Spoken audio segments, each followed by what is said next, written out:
Seja muito bem-vindo, você, meu amigo, minha amiga, que vai fazer a Guarda Civil Municipal de Serra. Essa prova que está beirando aí, já chegando. E aqui a gente vai gravar o Vale Tudo, ou seja, as apostas desse professor que vai poder estar na sua prova de Direito Constitucional. O que eu vou fazer aqui? Eu vou colocar no quadro para você o que eu creio que no edital dificilmente vai estar fora, porque o edital está muito extenso nesse assunto. Como eu dificilmente, deixa eu só ver se está enquadrado aqui, tá? Como dificilmente tem para uma prova de constitucional, de guarda civil. Guarda civil geralmente cai um direito constitucional um pouco mais básico. Para minha surpresa, até porque é um concurso que exige aí um pouco mais, até quase 10 mil reais de remuneração. Obviamente que eles iam pesar um pouco mais na prova. Então vai preparado, e aqui eu tenho certeza que você vai pegar alguma dica. Se já valeu uma questão para sua prova, e essa uma questão foi o divisor de águas entre ser aprovado ou não, já vale você assistir essa aula até no final. Lembrando aqui que não é spoiler nem nada, a última dica aqui por uma ordem cronológica, não é nem para você assistir a aula até o final, não. Por uma ordem cronológica, a última dica aqui é 99% de chance de cair na sua prova, né? Não é nem aquele papo de, vou segurar a aula até o final. Não é isso. Se você precisar, se adianta, não tem problema. Só fica até o final se você realmente quiser ser aprovado nesse concurso para a Guarda Civil Municipal de Serra. Tenho certeza que você não vai se arrepender. Você passa, às vezes, 1 ou 2 horas assistindo uma série, um filme aqui, e você vai investir no seu futuro. Lembrando que, se você estiver querendo adquirir PDF, questões, curso de questões, aqui na Vale, no link, você tem todos esses atalhos para você chegar aí nessa reta final e conseguir se preparar de uma forma mais intensa nessa finalzinho aí de reta, de certame, beleza? O que eu separei aqui pra gente? Dito isso aqui, vou até colocar aqui pra você, deixa eu só ver se tem um pincel diferente de cor aqui, acho que não tem não. Meu Instagram é @magnoassis44. Pode me seguir lá, qualquer dúvida que você tiver, pode me mandar lá. Professor, fiquei com dúvida nessa matéria, então eu dei uma aula aqui, uma dica aqui de questões, ficou na dúvida, não hesite em me chamar lá no meu Instagram, @magnoassis44, estou sempre postando questões, alguma coisa relacionada ao concurso, não deixe de seguir lá, é de graça, não custa nada. E os canais aqui da Vale também, tem o Instagram da Vale, tem o Facebook e aqui o YouTube que você está seguindo, não deixe de compartilhar, de seguir o canal, se inscrever, ativar o joinha que ajuda muito, qualquer dúvida que for surgindo, esse joinha já vai te notificar em primeira mão, a Vale não vai encher sua caixa aí cheia de coisas desnecessárias, o canal que só posta coisas sobre concurso, deixa as notificações, comenta aqui embaixo que ajuda muito o nosso canal, beleza? Vale Tudo, GCM, GCM Serra. Deixa o edital aberto aqui, para a gente ir discutindo quais as possibilidades que a banca tem de te cobrar mais um e outro. O que eu te falo? Tem que saber tudo, não tem jeito. Só que tem coisas que a banca pega mais, tem artigos que a banca gosta de pegar mais. Primeiramente, que já está lá no seu edital, separei aqui para você, artigo 1º ao 4º. Artigo 1º ao 4º. Vou separar cada um deles aqui para a gente discutir, tá bom? Esse aqui já vou deixar. Deixa eu ver se cabe aqui, Esse artigo 1º ao 4º, 1º ao 4º. Vou escrever aqui no canto, para a gente ir separando, vai ficar melhor. E o que eu vou te falando, a gente já vai deletando o canto aqui. O segundo, artigo 5º. Colocar de outra cor para a gente ir pulando aqui, beleza? Artigo 5º. Desses dois aqui, com certeza, tem questões. A gente vai discutir. Ao 11, artigo 5º. Então, eu vou separar aqui do artigo 6º ao 11. Apesar de no seu edital estar os dois juntos. O artigo 12 e 13 da nacionalidade não cai, mas o artigo 14 a 16 cai, dos direitos políticos. Isso aqui é muito importante, porque a gente está nessa discussão, polarização política hoje no Brasil, tem grande chance de pegar alguma questão daqui. Do 18 ao 31, é muita coisa, tá vendo? Não é comum ter isso, 18 ao artigo 31. Depois, no edital, tem do 37 ao 41, é muita coisa, 37 ao 41. Tem prova de curso superior da Polícia Militar que não cai isso tudo aqui em constitucional. Depois temos o artigo 144. Esse aqui, ó, grande chance de ter 99% de chance de ter uma prova, na sua prova. E artigo 182, 183 e artigo 226 ao 230. Não, é muita coisa. 226 ao 230. Tem que saber tudo, tá? Não tem como fugir, não. O que a gente vai separar aqui? As possibilidades maiores que tem de cair na sua prova nesse tempinho que a gente tem aqui. Deixa eu só ver se pegou até o final ali. Pegou até o final, beleza? Vamos lá. Separei para você a Constituição aqui do lado, mas é muito importante que você esteja com o seu material na mão. Quando você está com o seu material na mão, você já vai anotando ali no canto, ajuda a memorizar, não fica só ouvindo a voz aqui, assistindo. Pega um papel, anota. Se você não tiver condições aí agora, vai anotando em alguma coisa, qualquer coisa, um rascunho. Na sua Constituição seria melhor você anotando do lado. Porque quando você anota, o ato de anotar ajuda muito o cérebro a lembrar na hora da prova. Não adianta nada você assistir 10, 15 horas de aula e não reter nada. Então, para ajudar a reter, ajudar você a relembrar aquilo que ficou na sua memória, que é importante, o ato de anotar aí fisicamente ajuda muito. Não é digitar, não, anotar mesmo. Pega, o professor falou do artigo 1º ao 4º, o que eu tenho que lembrar? Palavra-chave, o que falou dos remédios constitucionais? Vou anotar aqui. Palavra-chave, habeas corpus, locomoção. Isso ajuda muito a memorizar. Vai por mim. Experiência, palavra de quem tem experiência no que está falando. Dito isso, vamos lá.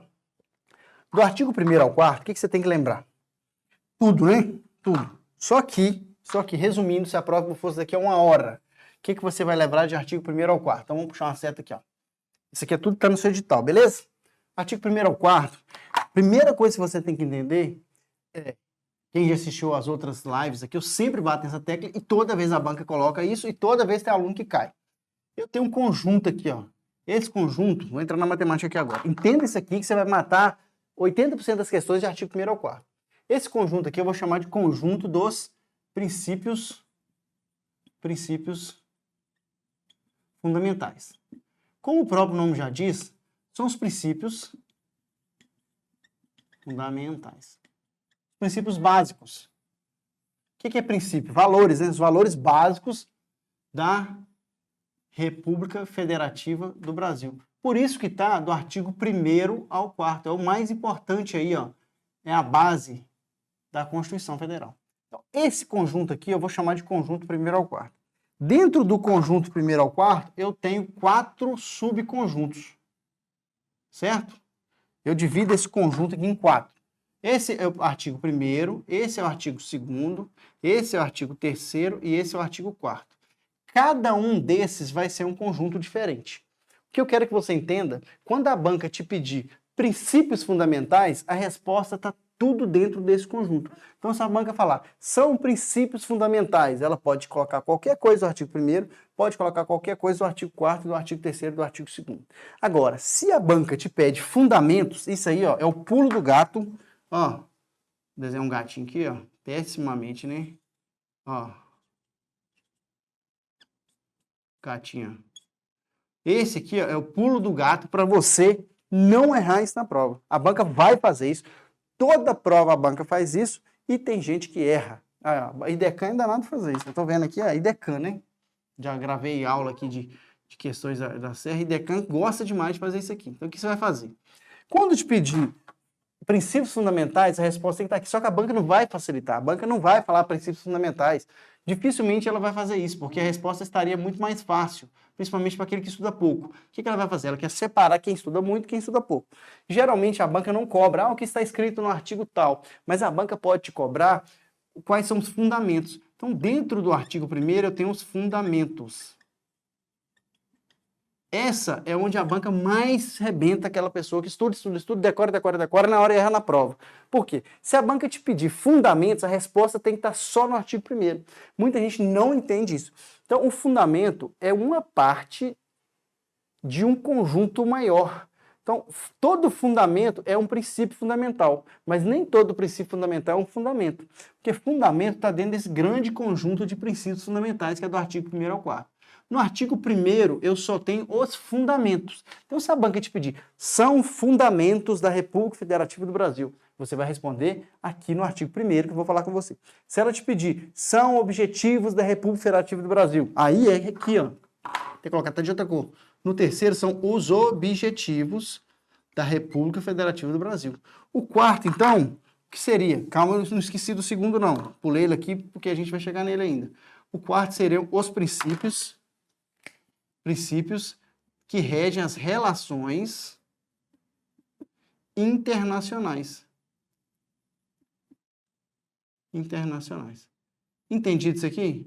Princípio que rege as relações internacionais. E aqui, ó, é a tripartição dos poderes. Esse é o mais fácil de lembrar. Então, quando a banca te pedir, dificilmente ela vai fazer isso, porque ela não vai facilitar para a sua vida. Mas se ela te pedir princípios fundamentais, ela pode tanto ter no artigo 1º, 2º, 3º ou 4º. Agora você vai falar assim, ó, são objetivos da República Federativa do Brasil, e colocar um fundamento, você vai marcar como incorreta. Ou não marcar se estiver pedindo a correta, obviamente. Então, você tem que entender o seguinte, nem tudo que está certinho ali é resposta. Vai depender do que está se pedindo. Porque quando vai pedir artigo 5º, tem uma grande diferença entre artigo 5º, o jeito que a banca cobre isso no artigo 5º e o jeito que a banca cobra do artigo 1º ao 4º. Geralmente, via de regra, principalmente a IDECAN faz muito isso, no artigo 5º ela muda uma palavra. É livre a manifestação de pensamento sendo permitido o anonimato. E é vedado o anonimato. Ela muda de vedado para permitido e você consegue achar um erro ali para marcar correta, incorreta. Geralmente, quando cobra de artigo 1º ao 4º, ela não muda, ela coloca do jeitinho que está escrito na Constituição, mas não é o que a banca pediu. A banca fala, são fundamentos da República Federativa do Brasil, exceto, ou seja, marca o incorreto. Aí coloca, soberania, dignidade da pessoa humana, construir uma sociedade livre, justa e solidária. Você sabe que construir uma sociedade livre, justa e solidária está desse jeitinho na Constituição. Só que isso não é um fundamento. Isso que dá um nó na cabeça do candidato, que na hora da prova ele está nervoso, ele não consegue enxergar. E eu quero que você enxergue isso. Se te pedir fundamento, a resposta tem que ser só artigo 1º. Se te pedir, isso aqui ó, cai muito pouco, mas a gente vai falar. Se te pedir só objetivo, você vai responder só do parágrafo 3º, só do artigo 3º, a gente vai falar aqui dos pormenores. E as relações internacionais, só o artigo 4º. Lembrando que se pedir, os princípios são tudo. Muita gente não consegue entender que fundamento é uma espécie cujo gênero são princípios fundamentais. Então não confunda isso aqui. Vou colocar na Constituição, vai ficar mais claro para você, mas entenda esse pulo do gato aqui, que você já mata muita questão de artigo 1º ao 4º, que pode aí ser uma das primeiras questões da sua prova, depois não fala que o professor não tem bola de cristal. Ó, para você entender aí o que eu estou falando. Olha aqui, que está escrito no título 1, ó, coloquei a Constituição inteirinha para você ver. Está escrito no título 1 o seguinte, ó, a República Federativa do Brasil, formada pela União Indissolúvel dos Estados, municípios e do Distrito Federal, constitui-se em Estado de Direito e tem como fundamentos. Ó, primeira coisa que você tem que lembrar, o título 1 aqui, ó, dos princípios fundamentais. Ou seja, ele vem até no final do 4º aqui, tá vendo? Depois o título 2, dos direitos e garantias fundamentais. O que você tem que entender? Se eu pedir princípios, artigo 1º ao 4º. Se eu te pedir fundamentos, ó, fundamentos é só artigo 1º, olha a palavra fundamentos aqui. Então, dentro de princípios fundamentais, eu tenho os fundamentos. Quais são esses fundamentos? Soberania, cidadania, dignidade da pessoa humana, valores sociais do trabalho, da livre iniciativa, pluralismo político. O que você tem que... E o parágrafo 1 que fala que todo poder emana do povo, que o exerce por meio de seus representantes eleitos ou diretamente nos termos dessa Constituição. Por que eu estou sendo rápido? Porque isso aqui é só um vale tudo. Eu parto aqui do pressuposto que você já estudou isso aqui. Eu só estou reforçando para você. Então aqui é o famoso artigo 1º. Artigo 1º, ó. Primeiro, fundamentos. Fundamento é um princípio fundamental? É. Mas se vai pedir fundamento é só esse aqui. O que é os fundamentos? Esse aqui está muito fraco. Deixa eu separar ele do canto aqui para não usá-lo. Deixa eu ver se esse aqui está melhor. Ó. Só se de vá plu mais parágrafo único. Cuidado que o parágrafo único também faz parte. Soberania, cidadania, dignidade da pessoa humana, valores sociais do trabalho da livre iniciativa, pluralismo político. Cuidado com pluralismo político, porque às vezes o candidato só grava isso aqui, ó. Esquece que o plu aqui não é de pluralismo partidário, é político. Pluralismo político quer dizer um pluralismo de ideias, ou seja, o Brasil tem como fundamento a defensoria, aí, né, a defesa de uma divergência de ideias. Você é livre para dizer o que pensa. Obviamente que, dependendo do que você disser, você vai ser responsabilizado. Pluralismo de ideias. que a banca costuma fazer para confundir o candidato que só grava o mnemônico aqui? Ela coloca aqui pluralismo partidário. Ó, vou até colocar aqui, ó. O pluralismo partidário existe no Brasil? Existe, a gente vai ver isso aqui. Só que o pluralismo partidário está lá no artigo 14. O artigo 14 da Constituição trata dos direitos... Não, está lá no artigo 17. 17. Está lá nos partidos políticos. Não é um fundamento. O pluralismo partidário existe no Brasil? Existe, mas não é um fundamento. Se a pergunta for fundamento, o pluralismo tem que ser político. O pluralismo político é muito mais abrangente do que partidário. Pluralismo político não quer dizer que só tem que ter muito partido, não. É diferença de ideias. Pluralismo político é uma espécie, é um gênero cuja uma das espécies é pluralismo partidário. A banca costuma fazer isso aqui, vai só no pluralismo político. Não caia na pegadinha do pluralismo partidário. Você pode aí se estrepar, sentar na graxa. Não quero que aconteça com você. Outra coisa que você tem que saber, que pode cair na sua prova, fazendo um link do artigo, do parágrafo 1 do artigo 1º com o artigo 14. Ó, ele remete diretamente ao artigo 14 da Constituição.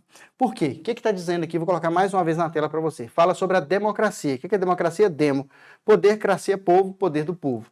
Todo poder emana do povo, que o exerce por meio dos seus representantes eleitos, ou diretamente nos termos dessa Constituição. Então, nossa democracia, via de regra, é uma democracia indireta. Indireta. Democracia, poder do povo indireto. O que está dizendo isso aqui? Nossa democracia é de forma representativa, não é? Representativa. Ou seja, você vota num candidato, seja ele do executivo, seja ele do legislativo, e esse candidato vai te representar lá na sua prefeitura, na Câmara dos Vereadores, na Assembleia Legislativa, vai te representar na República Federativa do Brasil, lá o presidente, os governadores, vai te representar. Isso eu chamo de democracia indireta. O que você não pode confundir a democracia indireta com o voto direto? O voto é direto, ou seja, eu escolho diretamente, eu não mando ninguém votar para mim. Eu escolho diretamente a pessoa que vai me representar. Mas essa pessoa vai me representar de forma indireta, porque ele vai, em tese, votar de acordo com os meus interesses, os interesses de quem o elegeu. Então a democracia é indireta, mas o voto é direto. Então, se estiver te perguntando sobre o voto, que está lá no artigo 14, que a gente vai ver, ele é direto. A democracia é indireta, porque ela é de forma representativa. Você não decide todas as leis, você escolhe pessoas para decidir por você, até porque o Brasil, um país aí de tamanho continental, dificilmente ia conseguir ter uma democracia totalmente direta. Se toda lei que fosse votar, se toda decisão que fosse tomar tivesse que consultar o povo 100%, ia se ficar inviável. Só que existem 3 exceções em que a democracia se faz de forma direta. 3 exceções, que está lá no artigo 14, eu vou fazer esse link. Via de regra, essa é a regra, ó. Regra é que a nossa democracia ela é representativa. Representativa, essa é a regra. Então, 3 exceções que a Constituição traz, aí o parágrafo 1 diz o seguinte, ó. Por que eu estou fazendo esse link com o artigo 14? Porque aí diz o seguinte, ó.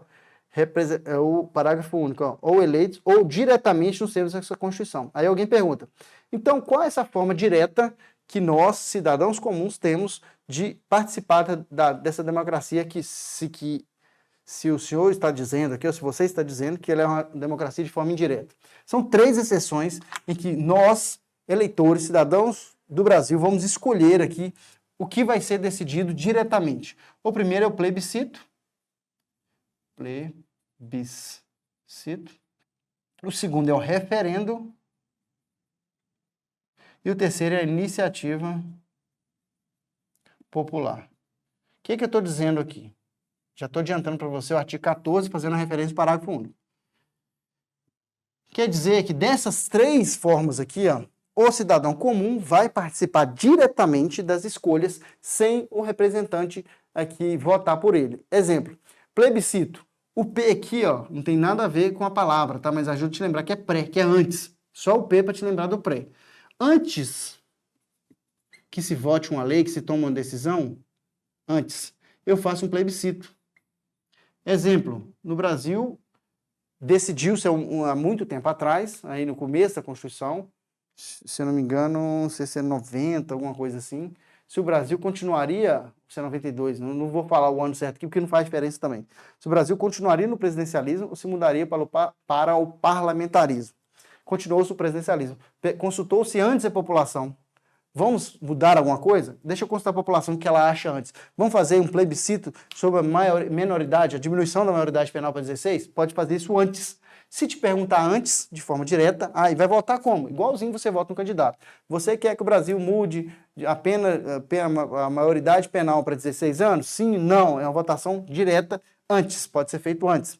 O referendo, como aconteceu no referendo das armas, a lei já está pronta e eu pergunto à população se ela referenda, ou seja, ela concorda, se ela reafirma. Então, o referendo é após.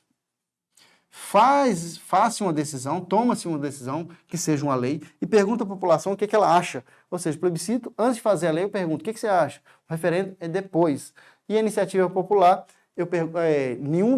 a lei não nasce no Congresso Nacional, a lei não nasce na Assembleia Legislativa, a lei nasce diretamente no seio da população. Exemplo mais recente, lei da ficha limpa. Lei da ficha limpa. Nenhum político ia querer ter iniciativa dessa lei, né? Ninguém vai querer dar o tiro no próprio pé. Então, recolhendo as assinaturas em vários estados, tem um requisito lá direitinho, não cai para você, não se preocupe, você pode fazer uma iniciativa popular. Aqui vai se fazer a lei, quem vai fazer? Os nossos representantes, mas eles perguntam antes para a gente, ó, o que você acha? Já fez a lei. E aí, vamos começar a aplicar? Vamos, o que vocês acham? Aí depois, iniciativa popular, a lei já nasce no seio da população, obviamente depois ela vai ter que ser votada, mas essas são as 3 formas diretas de participação popular. Via de regra, ela é representativa. Entendido isso aqui? Não fique com dúvida nisso, que isso aqui já mata bastante questão na sua prova. Tanto de artigo 1º, parágrafo único, quanto de artigo 14 também, que a gente já vai chegar, mas eu estou te adiantando aqui, porque no parágrafo único muita gente confunde isso aí. Por que eu estou adiantando? Há pouco tempo atrás, caiu uma questão da IDECAM que mudou isso aqui, ó. E eu prefiro que você entenda do que você decore. Colocou aqui, ó, indiretamente. Colocou assim, todo poder emana do povo, que o exerce por meio de seus representantes eleitos ou indiretamente nos termos dessa Constituição. Se é por meio de seus representantes, já é indireto. Então, traduzindo, estava escrito lá, por meio de seus representantes eleitos, ou seja, indiretamente ou indiretamente. Tinha 2 formas indiretas. Se você entender isso aqui, você não erra mais. Quando eu falo indireta, eu estou dizendo do poder de representação dos nossos representantes, deputados, vereadores, prefeitos, governadores, presidentes, senadores, são representantes do povo. Ou pelo menos deveria ser. E diretamente é você que escolhe de forma direta. Então, se a banca mudar isso diretamente para indiretamente, você vai marcar como incorreto. Certo? Artigo 2º. Sem mais delongas aqui, que a gente tem bastante coisa para passar. Artigo 2º, tripartição dos poderes, legislativo, executivo e judiciário. Não tem muito o que discutir, não. Lembrando que, no âmbito dos estados, ainda existe o poder legislativo, pelas assembleias legislativas, executivo na figura do governador e seus secretários, e os judiciários são os TJs e os juízes das varas, juízes singulares. Lembrando que, quando eu falo de União, tem os 3 poderes, quando eu falo de estados, unidades da Federação, Minas Gerais, Espírito Santo, São Paulo, Rio de Janeiro, Acre, todos os estados têm os 3 poderes. Quando eu falo em âmbito municipal, só tem os poderes legislativos, aí pela Câmara dos Vereadores, e o Poder Executivo pelos prefeitos e seus secretários. Entendido isso aqui? Não tem poder judiciário em âmbito municipal. Vale lembrar isso aqui, porque na hora da prova muita gente pode confundir. Beleza? Está escrito aí, no artigo 2º. São poderes da União independentes e harmônicos entre si. Aqui, ó, cuidado, que a banca costuma colocar dependentes. Os poderes são independentes, não tem hierarquia.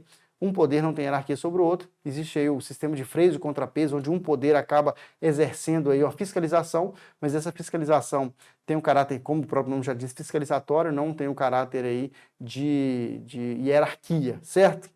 O artigo 3º, que eu te falei que são os objetivos. Repare que quando eu falo de objetivos aqui no artigo 3º, eu sempre vou colocar, vai ser sempre um verbo. Quando eu falo assim, qual é o seu objetivo de vida? Você vai me responder, meu objetivo de vida é passar no concurso público, meu objetivo de vida é casar, ter 2 filhos e um cachorro, 2 filhos e um cachorro. Isso, tá vendo? Eu sempre estou falando de verbos. Olha, por exemplo, passar no concurso, esse é o objetivo, né? No concurso da Guarda Civil Municipal de Serra. Esse é o objetivo, tá vendo que é verbo? Só que eu posso substantivar esse verbo e eu posso confundir com isso aqui.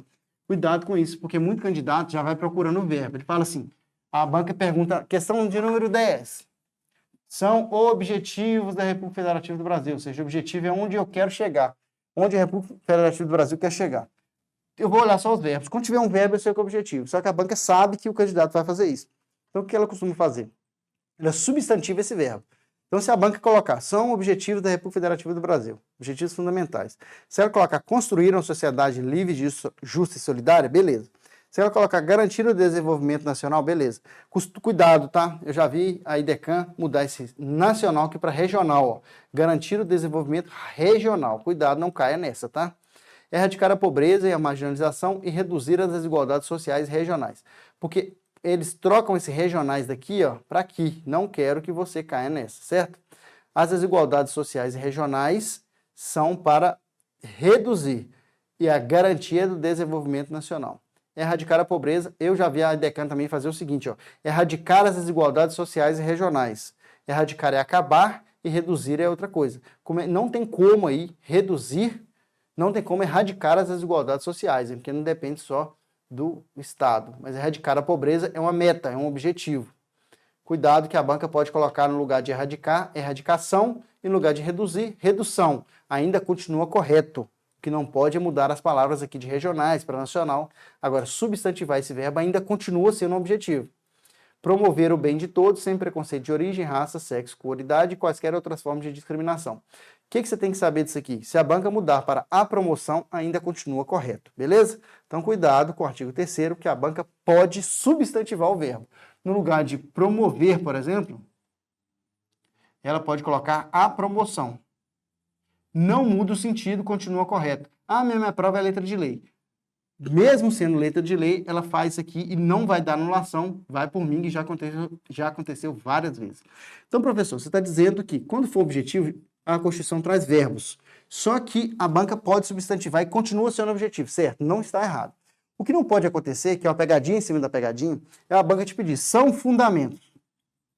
Aí a banca te dá o sócio plural, soberania, cidadania, aí coloca assim, a promoção. Ah, o professor falou que a promoção não está errada, pode ser. Mas aí ele não te pediu um objetivo.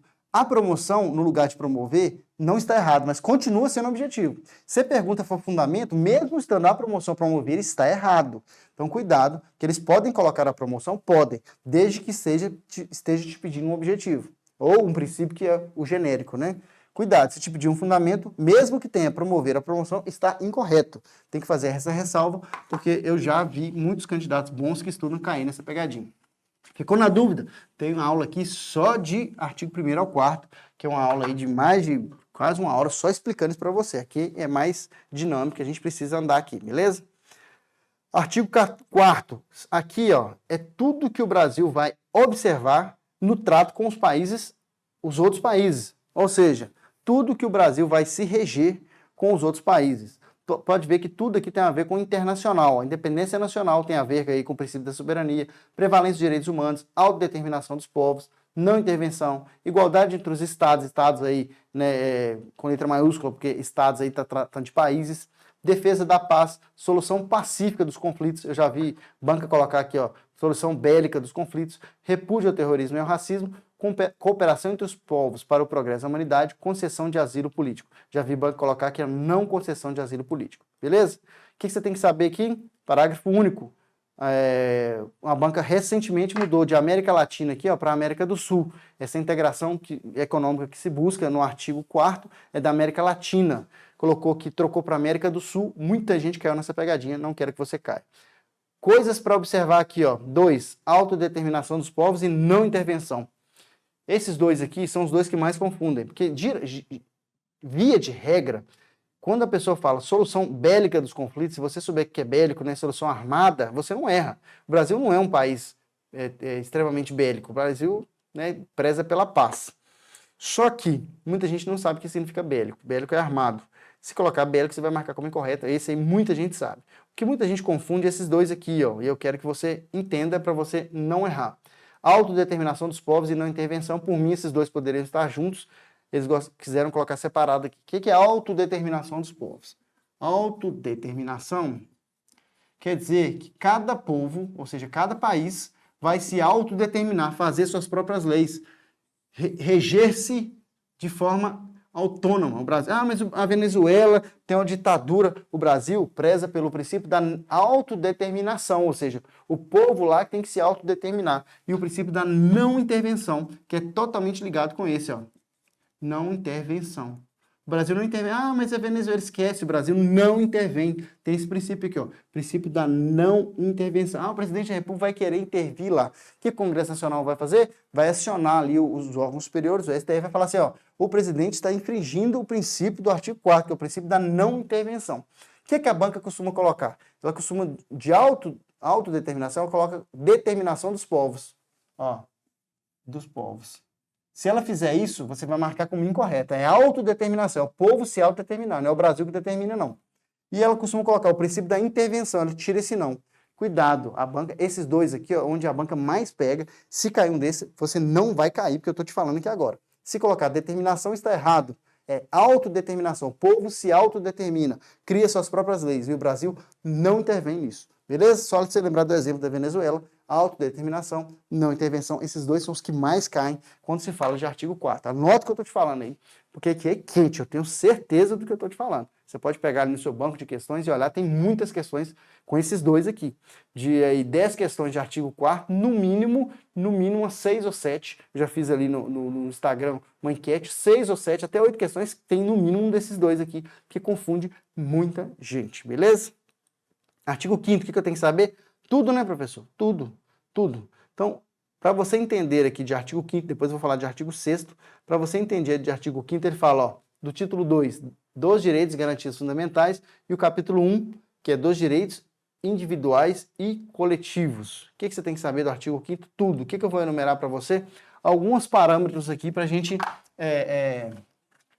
gente discutir, que está diretamente ligado na sua na atividade que você deseja desempenhar. Então, a gente já falou do artigo 1º ao 4º, agora o nosso objetivo aqui, ó, é o artigo 5º. O que o artigo 5º traz? Os direitos e garantias individuais. Direitos de primeira geração. Por quê? São os direitos básicos.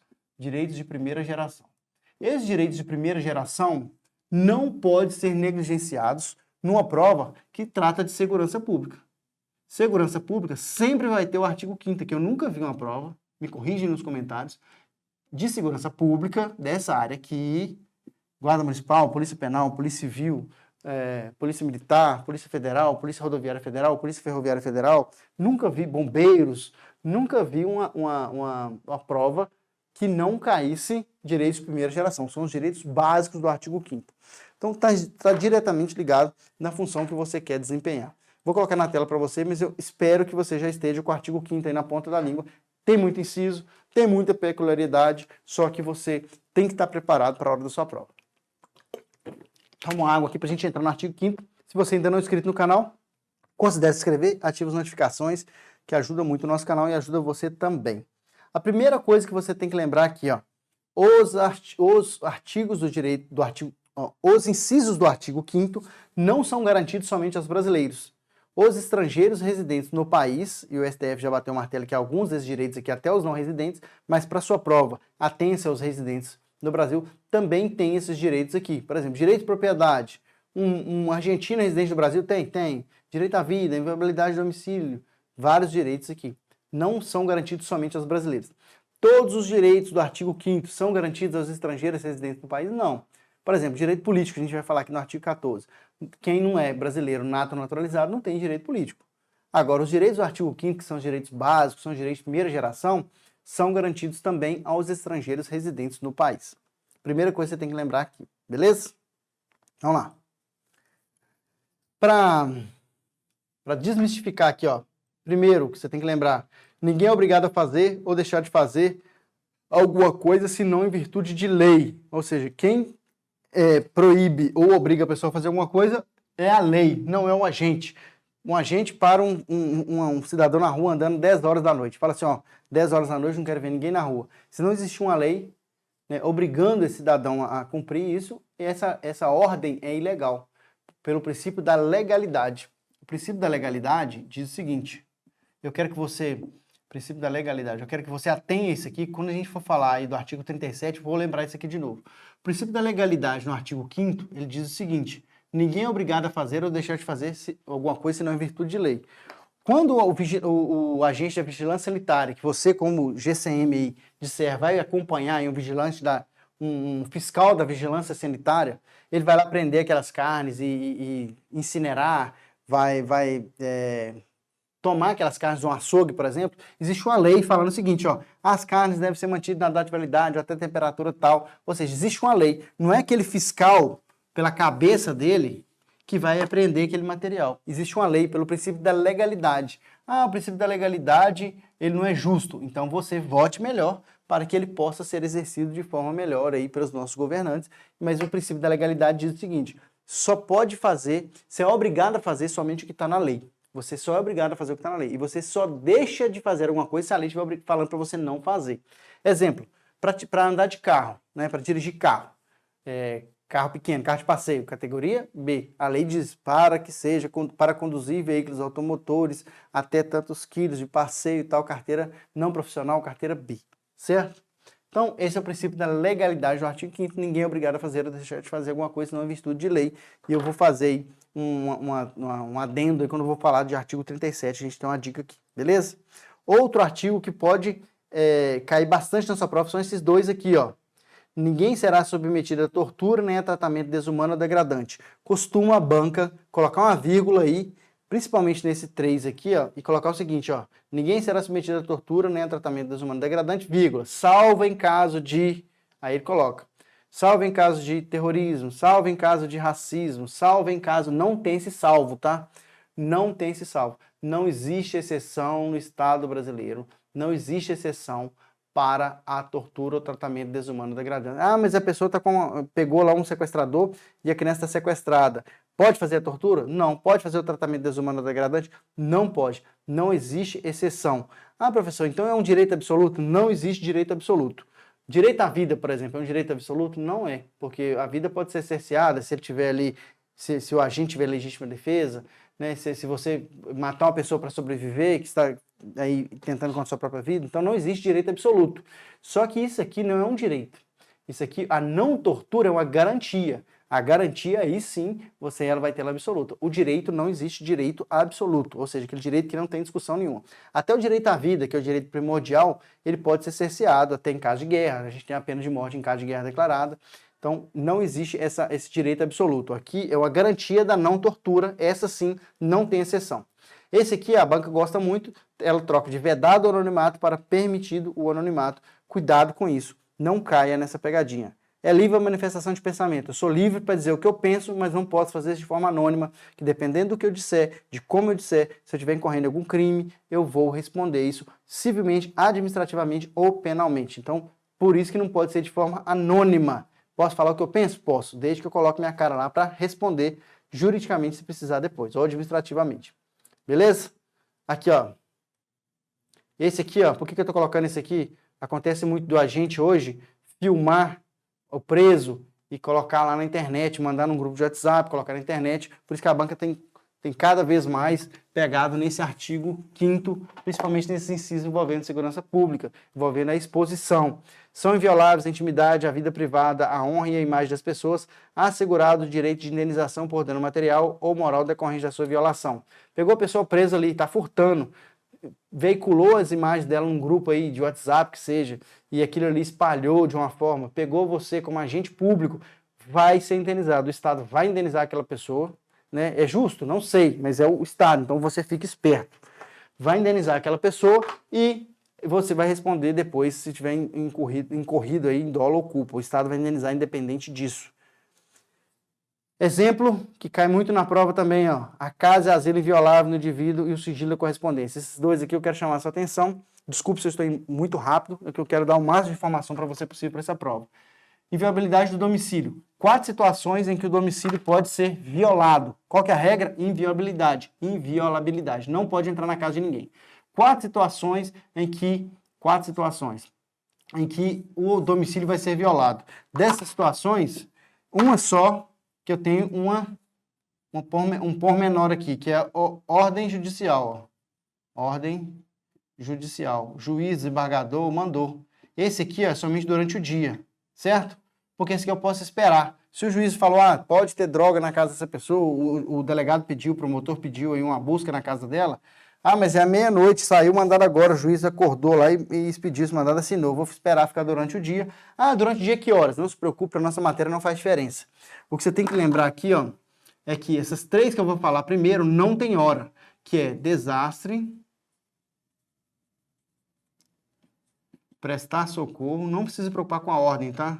Prestar socorro e também flagrante delito, ou seja, está acontecendo um crime, ou está em flagrante. Essas três situações primeiras aqui, você não vai olhar o horário, pode entrar na casa em qualquer horário. Você não vai esperar ficar durante o dia, se tem um desastre, você não vai ficar esperando durante o dia, porque aqui tudo tem a ver com a vida aqui está em risco. Aqui não, aqui eu vou esperar ficar durante o dia. Então tem 4 exceções. Qual que é a regra? Inviolabilidade do domicílio. Qual que é domicílio, asilo, a casa é asilo inviolável, como queira chamar. 3 situações que são qualquer hora do dia ou da noite. Uma situação que é somente durante o dia, a banca costuma mudar isso aqui, falar assim, ó, para flagrante delito somente durante o dia, ou ordem judicial a qualquer tempo, ou ela muda de ordem judicial para ordem policial. Quem pode, por cláusula de reserva jurisdicional, quem pode dar essa ordem para quebrar essa inviolabilidade do domicílio é somente uma ordem judicial, determinação judicial, beleza? Tá aí ó, na tela para você, ó. A casa é asilo inviolável do indivíduo, ninguém nela podendo penetrar sem o consentimento do morador. Caso, salvo em caso de flagrante delito, desastre ou para prestar socorro, ou durante o dia por determinação judicial, beleza? Vou emendar junto com 12 também, que cai muito na prova. É inviolável o sigilo da correspondência, das comunicações telegráficas, de dados e das comunicações telefônicas, salvo no último caso por ordem judicial, nas hipóteses e na forma que a lei estabelecer, para fins de investigação criminal ou instrução processual penal. O que eu quero que você se atenha aqui? Esse último caso aqui, ó, não se refere somente às comunicações telefônicas. Esse último caso, muita gente confunde esse último caso com uma referência de português. Não é. É uma interpretação, já está definido isso aí, não tem dúvida quanto a isso. Esse último caso se refere que o Estado tem que usar de todas as formas para tentar a prova.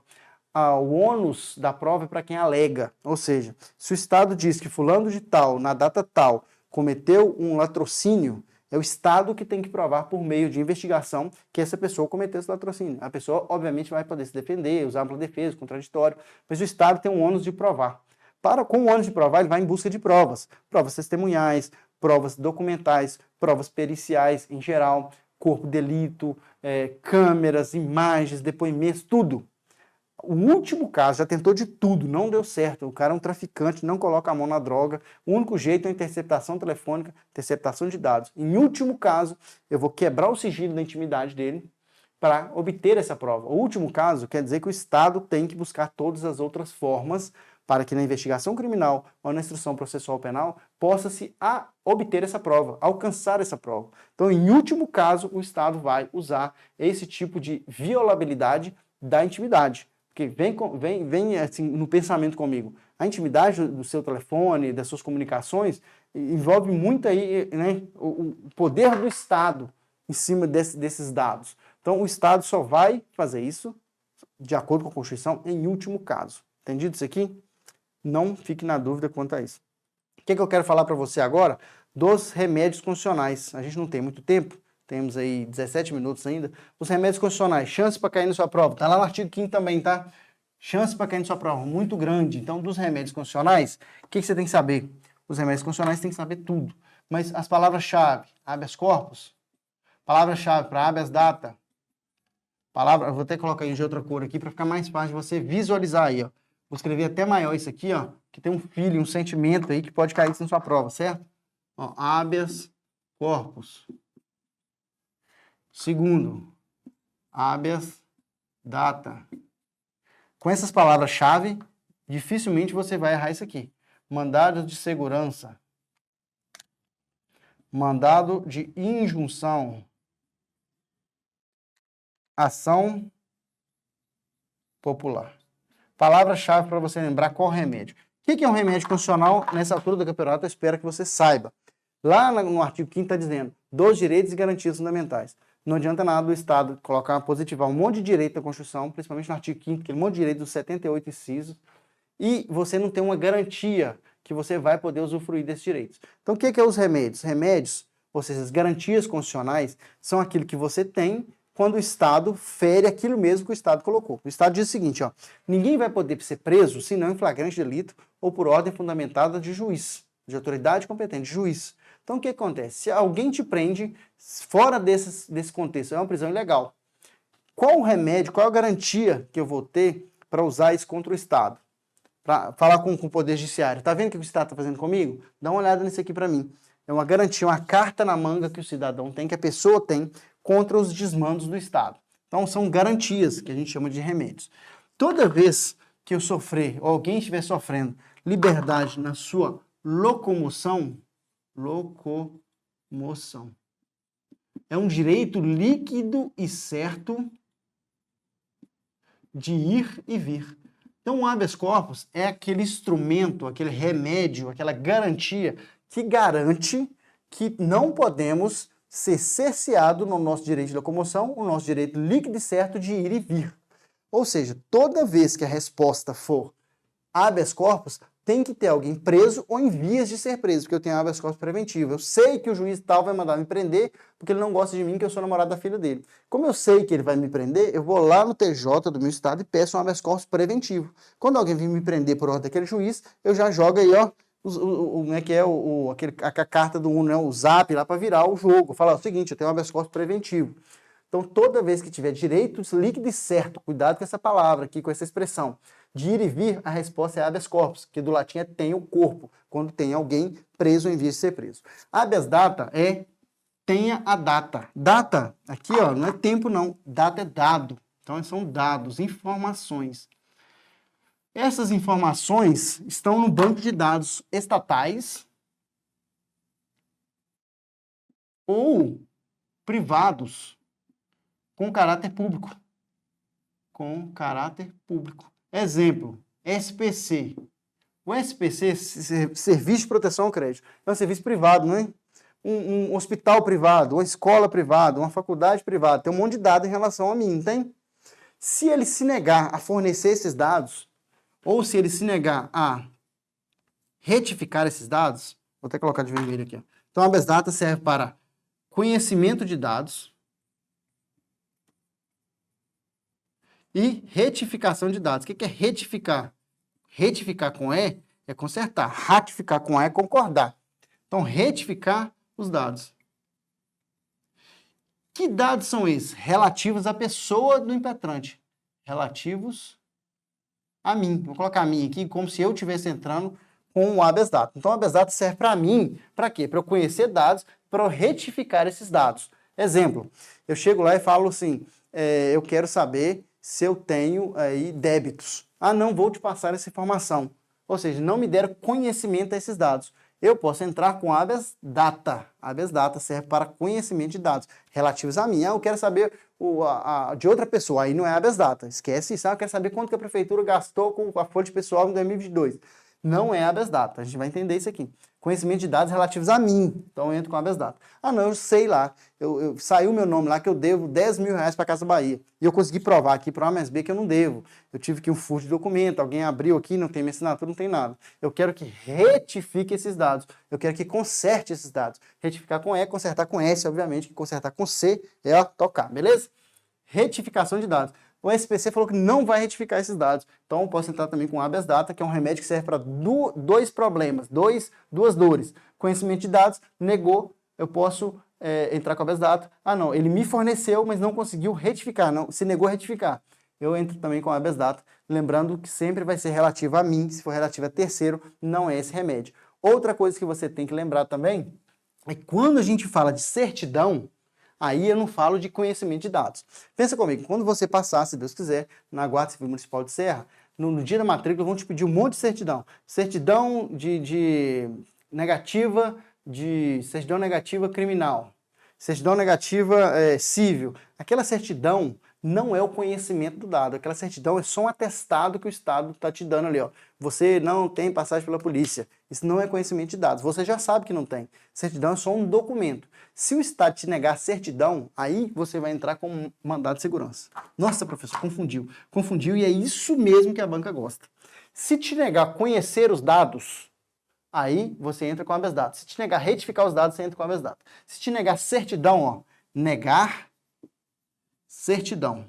Cuidado com isso aqui, tá? Isso aqui já caiu na prova e confunde muita gente. Se te negar certidão, aí você entra com mandado de segurança. Você vai entender. Peraí. Professor, então eu tenho que olhar a história que está me contando. O que caiu para a Polícia Penal de Minas Gerais? José, fulano de tal, contar o nome de um cara lá, a banca fez isso. E ele foi lá no SPC, chegou no SPC, eles viram que ele tinha um débito que ele não tinha. Deram uma certidão para ele, falando que ele estava com débito negativo lá, que ele estava devendo na loja X. Ele pediu para retificar e eles não retificaram. Aí ele entrou com qual remédio? Muita gente viu a palavra certidão, ficou cego, foi lá e marcou o mandado de segurança. Só que você tem que fazer a pergunta para a prova. O seguinte, o que está sendo negado? O que estava sendo negado, nesse momento, era retificar. Ele teve conhecimento da informação, ele teve uma certidão sobre a informação, não quiseram retificar. Então a pergunta que você faz para a prova é o seguinte, o que está sendo negado? Direito de ir e vir, locomoção, habeas corpus. Está sendo negado consertar, ou seja, retificar ou conhecer. Habeas data. Está sendo negado a certidão em si. Se te negar a certidão em si, hoje isso é muito raro porque as certidões são lá via internet. Mas antigamente, quando você tinha lá fisicamente, pode ser que algum agente ali poderia te negar. Hoje é mais difícil, mas a gente tem que saber para a prova. Negou a certidão, aí é mandado de segurança. Por que o mandado de segurança serve para isso aqui? Porque o mandado de segurança, ele confere direito líquido e certo. Ó, certidão, negou a certidão, mandado de segurança. Então aqui eu tenho o direito líquido e certo de conhecimento e retificação das minhas informações, aqui eu tenho o direito líquido e certo de habeas corpus, e aquele direito líquido e certo, ou seja, aquele direito que não tem discussão. Eu quero que eu tenha uma briga com o vizinho, a cerca é aqui, o vizinho fala que é aqui, eu falo que é aqui, certo? Só que esse direito não é líquido e certo, eu tenho que ver documento, eu tenho que ver testemunho, eu tenho que ver histórico. Agora, direito líquido e certo é aquele que não tem discussão. Eu passei em primeiro lugar no concurso, chamaram o segundo, o terceiro, não me chamaram. É um direito líquido e certo, não é? Direito líquido e certo é aquele que não tem discussão. Se for um direito líquido e certo, não amparado por habeas corpus ou habeas data, aí eu entro com mandado de segurança. Ou seja, esses dois aqui são direito líquido e certo. Cuidado com essa palavra, porque às vezes o candidato vê essa expressão, fulano de tal teve o direito líquido e certo de ir e vir cesseado. Qual o remédio? Ajuda, líquido e certo de ir e vir é aqui. Então, quando você vê esse líquido certo, você tem que saber que esse líquido certo aqui ele é um remédio que serve tirando esses dois de exceção. Se for um direito líquido certo de ir e vir, se for um direito líquido certo de conhecimento de dados ou de retificação de dados, você não pode entrar com mandado de segurança. O mandado de segurança é um direito líquido certo somente quando não couber um desses dois. Eu não posso entrar com mandado de segurança se o direito líquido certo for de ir e vir. Eu não posso entrar com mandado de segurança se o direito líquido certo for de conhecimento de dados, de retificação de dados. Isso aqui ninguém te fala. Isso aqui ninguém te fala. E a banca faz isso. Ela coloca direito líquido certo de conhecimento de dados. Quando o candidato vê direito líquido certo, ele fica cego e já vai lá e marca mandado de segurança. Se for um direito líquido certo desses dois, você é obrigado a usar os remédios especiais.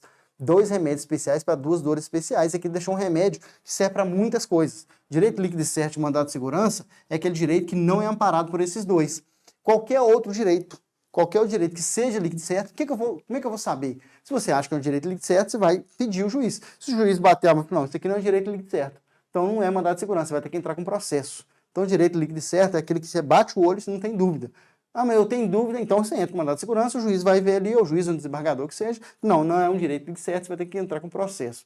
O mandado de segurança aqui ele é mais rápido do que um processo comum. Direito líquido e certo, não amparado, porque se for amparado você tem que entrar com o próprio, por habeas corpus ou habeas data.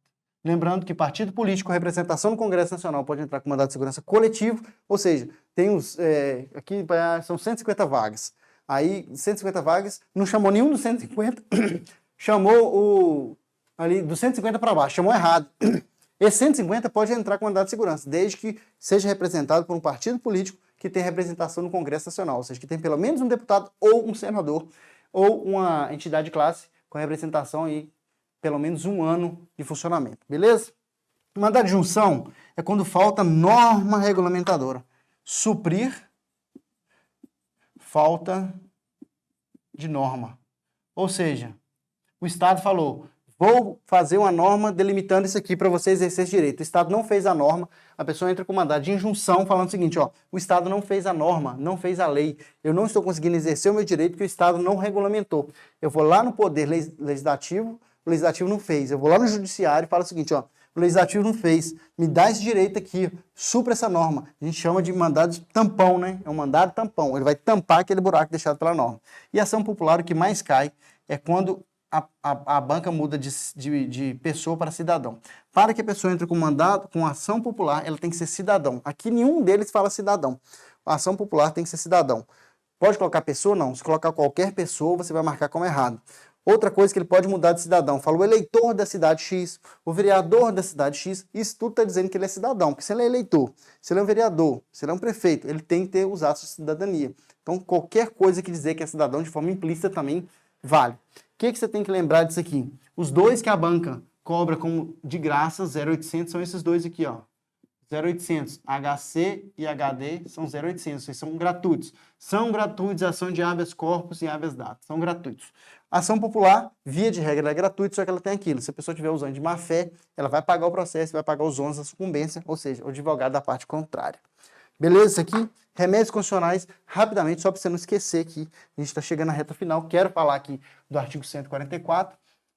Mais uma vez, se você estiver gostando dessa aula, deixe seu joinha. A aula aqui é rápida. Né? Se você estiver assistindo a aula gravada, aí coloca na velocidade menor, se você não conseguir acompanhar. Mas eu quero falar muita coisa para você em pouco tempo. Quem me conhece sabe aí que eu sou meio acelerado mesmo. Mas a gente tem que falar do artigo 144 aqui, que é grande chance de cair na sua prova. Beleza? Então, ó, muitos artigos aqui. Artigo 144. Antes disso, eu não poderia deixar aqui, ó, de falar para você do artigo 6º, coisa nova, do artigo 6º aqui, ó, parágrafo único. Isso aqui, ó, tem grande chance de cair na sua prova. Depois não fala que o professor tem bola de cristal não, tá? Todo brasileiro em situação de vulnerabilidade social terá direito a uma renda básica familiar, garantida pelo poder público em programa permanente de transferência de renda, cujas normas e requisitos de acesso serão determinados em lei, observadas a legislação fiscal e orçamentária. Muita gente não tem isso aqui no material, cuidado com isso. O que está dizendo isso aqui? É o Bolsa Família, Auxílio Brasil, que está positivado agora. Não estava na Constituição, tá? Aí agora já tem na Constituição, depois do artigo 6º aí, que cai na sua prova, que lá está escrito do artigo 6º ao 11. Beleza? Cuidado com isso aqui, cuidado que pode cair na sua prova, porque é de 2021, relativamente novo, em se tratando de lei, tá? Agora a gente vai na parte que eu falei com você, que eu prometi, eu não queria falar tanta coisa, né, mas infelizmente a gente tem um tempo escasso aqui. Onde eu falei com você que tem grande chance de cair na sua prova, é esse aqui, ó. Vou colocar para você, peraí, tá aqui, ó. Artigo 144, os órgãos de segurança pública, tem que lembrar, Polícia Federal, ou seja, PF, PRF, PFF, que é a Polícia Ferroviária Federal, Polícia Civis, cada estado tem a sua, Polícias Militares, Corpos de Bombeiros Militares, e aqui, ó, o que tem caído bastante, as polícias penais, federal, estadual, distrital. O que você tem que saber aqui? Tudo, mas eu vou chamar a sua atenção principalmente para a Polícia Penal, porque é de 2019. As polícias penais vinculadas ao órgão administrador do sistema penal que pertencem, o que é a incumbência dessas polícias penais na Constituição? Segurança dos estabelecimentos penais, beleza? O que você tem que saber de guarda municipal? Isso aqui, ó, anota isso na cabeceira da sua cama e grava. Chance de cair na sua prova, grande, 99%, tá? Qual é o papel da guarda municipal na Constituição? Cuidado com o verbo aí tá poderão, tá? Os municípios poderão constituir guardas municipais, tem banco que coloca deverão. Cuidado, um verbo aí, poderão e deverão, muda totalmente o contexto, não cai nessa pegadinha. Os municípios poderão constituir guardas municipais. Qual que é a função da guarda municipal na Constituição Federal? Está tudo no artigo 144, parágrafo 8º. Então, se eu pudesse apostar em uma linha só para cair em sua prova, eu apostaria nessa aqui. Os municípios poderão constituir guardas municipais destinadas à função da guarda municipal na Constituição: proteção de seus bens, bens de quem? Dos municípios, serviços de instalação, conforme dispuser a lei. Então, se eu pudesse apostar, eu apostaria nesse parágrafo 8º para cair na sua prova. Obviamente tem bastante coisa para cair, mas esse 8º aqui você não pode esquecer. Cuidado com o verbo poderão, para não mudar para deverão. Outra coisa que tem caído bastante na prova é esse aqui, ó, o parágrafo 10, que muita gente não lê e acaba errando na hora da prova. A segurança viária, exercida para a preservação da ordem pública e incolumidade das pessoas, do patrimônio em vias públicas, compreende a educação, engenharia e fiscalização de trânsito, além de outras atividades previstas em lei que assegura ao cidadão direito à mobilidade urbana. E aqui, ó, a quem compete a segurança viária, está no inciso 2, que é o que mais cai.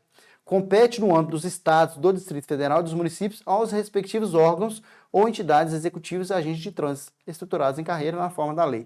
Deixou aí aberto, né, para os estados e para os municípios. Via de regra, os municípios que não têm guarda municipal têm um convênio com a Polícia Militar, mas esse não está aqui, não quero te confundir, beleza? Cuidado com isso aqui, artigo 144. A gente está chegando no finalzinho, infelizmente, não deu para a gente falar tudo que a gente queria aqui. Lembre-se do princípio da legalidade, impessoalidade, moralidade, publicidade, aqui. Lembre-se aqui, porque no artigo 37 aqui, que está na sua prova, os princípios caem bastante. Legalidade, impessoalidade, moralidade, publicidade e eficiência. Cuidado para não mudar aí para eficácia. Artigo 144, eu te falei, os que mais caem, tem que saber tudo. Cuidado também com direitos políticos, tem grande chance de cair na sua prova. Lembrando que o analfabeto, ele tem aí, ele pode votar, né, mas ele não pode ser votado. O analfabeto ele tem o voto facultativo, mas ele não pode ser votado. Ah, mas e se ele for votado? Ele não vai ser eleito. Então, o analfabeto, na capacidade dele ativa, ou seja, capacidade de votar, a gente fala de um voto facultativo. O analfabeto não é obrigado a votar se ele não quiser. Cidadão normal, entre 18 e 70 anos, ou seja, 18 a 69, ele é obrigado a votar se ele não for analfabeto. Acima de 70, não é 60, não é idoso, acima de 70 é voto facultativo. O analfabeto também o voto é facultativo. Entre 16 e 18 anos também o voto é facultativo. Agora, não confunda com o direito de elegibilidade, ou seja, a capacidade passiva de ser votado. Nesse caso, o maior de 70 anos pode tranquilo. O maior de 70 anos pode votar, pode ser votado, só que na hora de votar ela é facultativa, ser votado ele decide. O analfabeto ele pode votar se ele quiser, mas ele não pode ser votado. Lembre-se aí que o Tiririca tem que fazer uma prova lá, mostrando que ele sabia ler e escrever, beleza? Cuidado com isso, artigo 14 ao 16 também, não deixe de dar uma lida. No artigo 15 também, improbidade administrativa, também não deixe de dar uma lida. Infelizmente, chegamos no final aqui do nosso Vale Tudo. Espero aí que você consiga tirar uma ou duas questões. Ficou na dúvida, aquilo ficou na sua cabeça, busca uma aula aqui, se você é aluno da Vale, busca aquela aula específica, me chama também no Instagram, @magna644, qualquer dúvida que você tiver. Não vai com ela para a hora da prova, não. Pior hora é aquela que você pega a prova, nossa, por que eu não sabia que eu não sabia? Por que eu não dei mais uma lida nisso aqui? Beleza? Um abraço, fiquem com Deus. Eu espero aí que você consiga esse objetivo. Qualquer dúvida, chama o pessoal da Vale aqui. Um abraço, fique com Deus. Uma boa prova para você.